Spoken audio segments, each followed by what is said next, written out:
kick this off. Now, on full disclosure straight away, I want you to know something about me. I never once in my life asked for this haircut. No, never once went into the barber and said, mate, you like Seinfeld? Yep. George Costanza? Yep. Fucking one of them, please. Put that on my box. That'd be great. Another thing about me, I'm from the north. I'm from Gawler, to be exact. I don't know if anyone knows Gawler, but it's so nice to be in a room of this many people and not having to give evidence. It's wonderful. The last time I saw a body of water like that, there was about 30 shopping trolleys floating in it. This is fantastic. The Gawler River is like the Torrens cereal. It's not very nice. Now, listen, pretty much everything I'm going to talk about, I'm going to share a couple of sex stories with you. I'm going to share a couple of drug stories with you as well. But I don't want you to get the wrong idea about me. Once I tell you these sex stories and drug stories, you would have heard every single sex story and drug story in my life.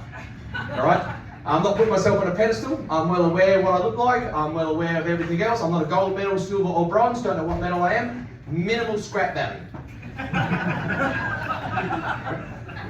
There is. It's kind of hard. And one thing, I should be embarrassed about. I am embarrassed about a lot of the stuff I'm about to tell you at the moment. But it's kind of hard to, just kind of. I just embrace it. It's kind of hard to not be embarrassed. My very first ever sexual escapade, I fainted the very first time I got oral sex. She's here. But I did. And I don't mean I passed out. I wasn't drunk, no nothing. I just fainted. And you haven't lived life, and you haven't kind of come to the realism that the very first time you kind of dip the toe in anything sexual, you wake up naked on the parents' bed with a blanket over you, with dad going, "Don't worry, Todd, we called your mum. She's coming to pick you up."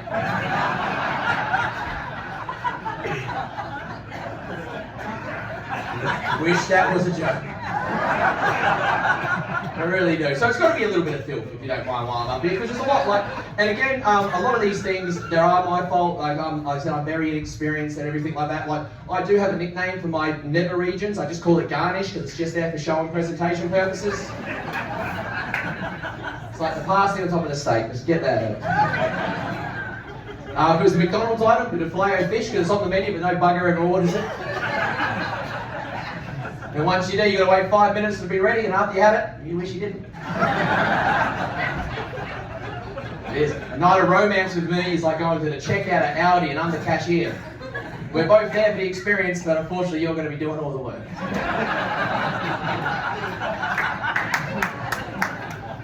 Audi people, my people. It is. I didn't know what a tampon was till I was 23. There's a fact. Here's a fact, I always thought the tampon and the pad were kind of the same thing, and it just kind of slapped on there like those wristbands we used to have in the 90s. I don't know if anyone still remembers them. 100% a true story. It's got to the point, like, it was weird, like, I've never really, I'm not proud to admit this, but I'm getting near 40. I've never actually been in an official relationship before. I never have, and it's because I had a bit of a different growing up. Like, my family's in the greyhound racing game, I always had the animals and all that around me. While kids at high school were kind of, learning how to ride bikes. I've never ridden a bike, another fun fact about me, but while they were kind of learning these kind of things, I was working and everything like that. So kind of when they had their first girlfriends, I just kind of spent my teenage years just going to Wendy's and watching the girls make hot dogs. Next time you go, because the first thing they do, 15-year-old me clocked on pretty quick, the first thing they do is they get the bun, they guide it onto the shaft. Then they put the sausage into the hole. They squirt some sauce and mustard around the rim. So sometimes they get two, probably the closest thing I've ever get to a threesome. And you can tell the kind of girl you get there as well, because some of them guide it in nice and gently. They look at you to giggle, you're a little bit embarrassed, I'm still learning, I'm new. And then you get kind of the old birds who've been there a while and they just fucking shove it in. And then sometimes you get the kinky ones who turn the bun around and put it in the other end. Look, now I know there's a lot of stuff happening right now. If you want politics or anything, I'm not going to be your guy. I'll just put it out there right now. The clitoris still confuses me. I don't get the wrong idea. Like, I know where the clitoris is and roughly how to get there, but I also know where tail and bend is and roughly how to get there as well.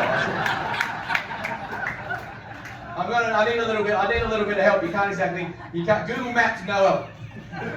Right? To me, the clitoris is like going to someone's brand new house for the first time and you want to use their toilet, but you're too embarrassed to ask where it is, so you just kind of look up the hallway and you go, I know what's up there. Just don't know what door it is. Now you've got two options. You can ask where the door is, but I'm a 38-year-old man. I should know where the toilet is in any household, no matter what the layout is. Or you just go up there and start opening every door until you find it. Don't.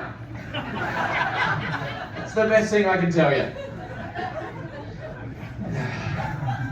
Look, being single's not the worst thing in the world. It means that on the upside, there's no one there to bother me at night when I cry myself to sleep. Oh, thank you. It's just a joke. I don't cry myself to sleep.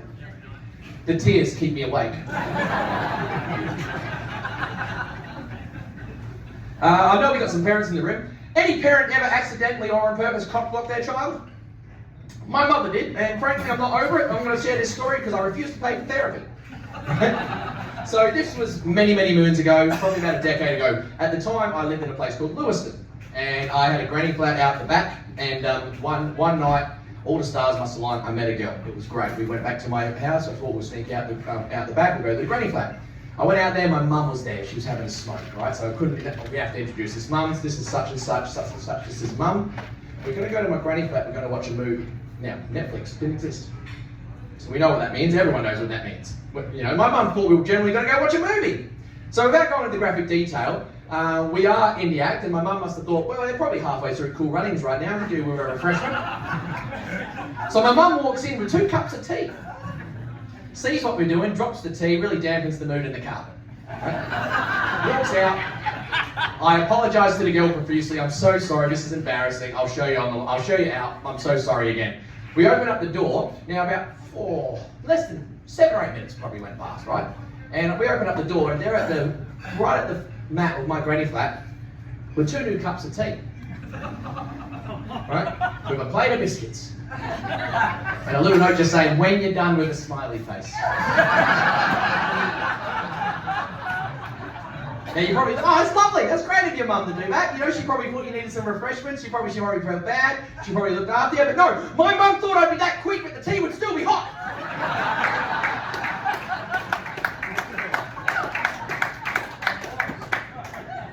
It was, yes. Earl Grey, 2 sugars, quite milky. Love me, mum. And she knew what she was doing with the biscuits as well, right? Because we had the milk arrowroot and the Scotch finger. And the lemon twist, because that's your favourite. My mum knows me. It's got to the point now, I'm not proud about this, but I don't really have standards anymore. I've got guidelines, right? I've got 3 guidelines to be kind of romanceable in my eyes, and they are: number 1, you need to be a woman. Number 2, you need to be alive. Number 3, you need to be generally clean. You need to meet 2 of those 3.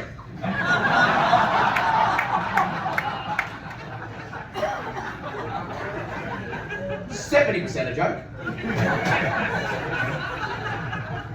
Right, there's a lot of things. Like, first of all, another thing, like, there's some certain things you can do. Like, I'm 38 years old. I've just started on the dating apps and everything like that. I've just created online accounts, and I know there's certain things you can do and all that as well. Like, you can go jogging, but little secret about jogging, fucking sucks. I don't know about you, but my mum watches a lot of crime shows. I know what happens to the joggers. Only 2 things. They either find the dead body, or they are the dead body. But there's a lot of things I can do. Like, don't get me wrong, trying to look after myself and everything like that. Or I could never be a woman. I couldn't, right? I wouldn't be able to look after myself. I don't want to say it'd be like, if I was a woman, I would be like a home brand instant dinner, all right? Not even the box would be appealing. I don't know what it would look like down there. I hope no one's had it tonight, but if you ever drop the lasagna,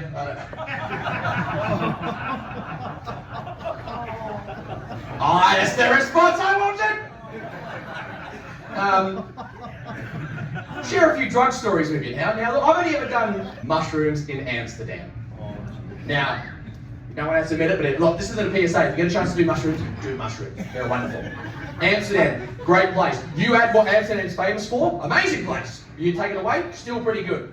Anyway, the 2 times I did mushrooms, I went in the first time and said, can I have some mushrooms? How strong do you want? 1 to 5. 1 the weakest, 5 the strongest. Give us 2 ones, I don't know what I'm doing. No, don't be a fine. Say hello from me. Actually, leave them on, they can hear the story, it's great. Don't stress, you're fine. But I did the 2-1, I did a 1, I felt it's good, did another one. I felt pretty good, kind of like when you're half cut, when you've had a few. Hopefully by the time you guys are in about 5 minutes. Right? I went back the next day, I said, can I have 2 5s? I had a 5. About half an hour, just God knows where it's going. About half an hour, nothing happening. Had another 5. Now you think 5 and 5 would equal 10? I can't tell you what 5 and 5 equals because I couldn't do basic fucking maths. I don't know where I was, but I'll tell you where I wasn't. Earth. I've been lucky enough. I'm a pretty average guy, but I've done some above average things, right? I've lived a great life. I've been to 20 odd countries. I've bungee jumped in Africa. I've dove with crocodiles in the Zambezi River. I've walked with lions. I'm an uncle of 8, a great uncle of 3, a godfather of 2. I've done some incredible things. But I've never been as happy as I was just staring at my reflection in a puddle for about 4 minutes. Just clapping and clapping and clapping. I went back to the hostel that night. I was the first one to go back. I wandered off on my own. Everyone in Amsterdam, everyone knows it. Everyone's having a great time. I went back to the hostel. The TV was there. I turned on the TV. This is in 2014, and you know what was on?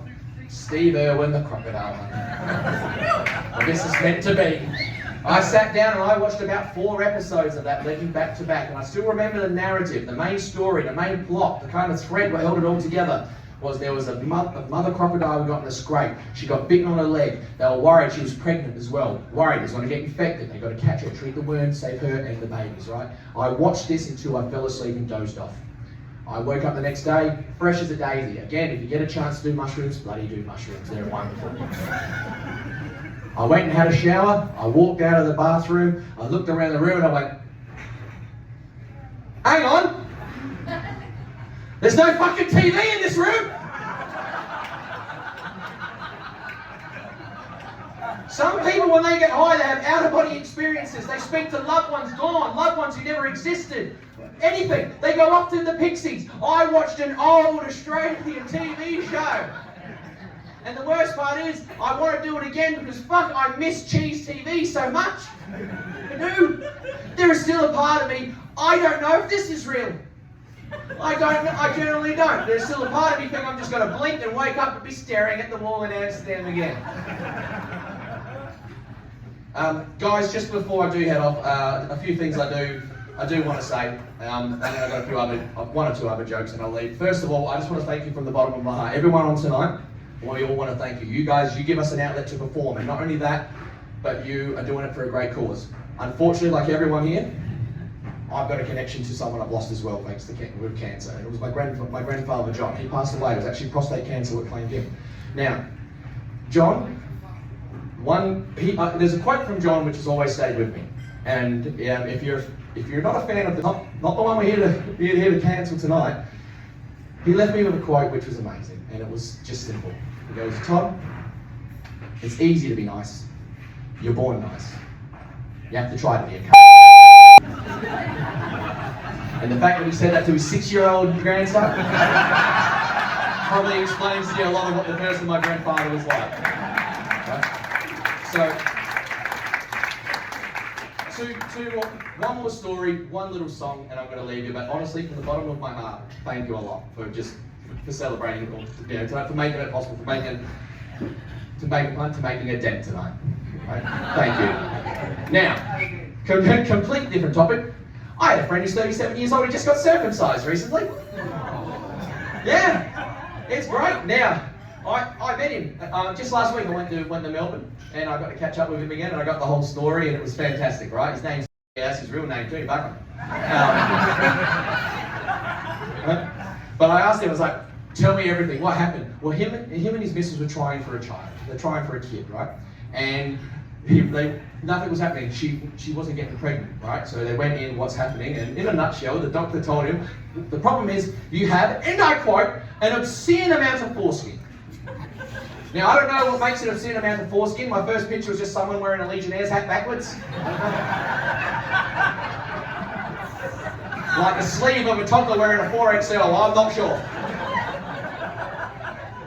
In a nutshell, his head wasn't poking through the hoodie. That's how it was working. That's the only way to put it, right? It was like a George Foreman grill.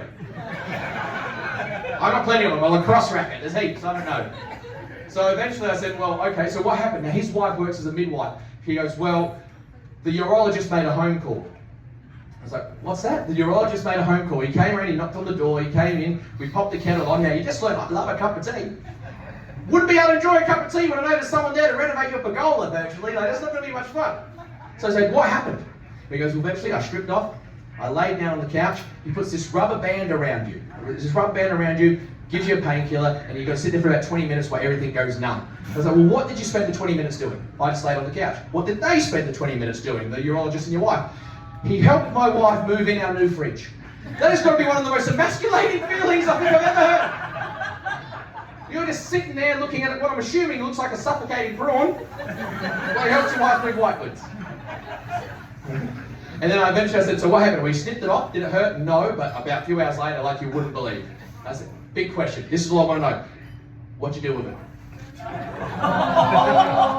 Like people keep the placentas, people keep the cords of the babies. What'd you do with it? We just threw it in the bin. I said, you just threw it in the bin. Like, you could have used it for so much. You could have garnished a cocktail with it. You could have done so much more with it. I said, you just threw it in the bin. It's just sitting there next to your Dunkaroos and the snacks. That's no good. Like a rejected piece of salt and pepper squid. I hope someone had salt and pepper squid.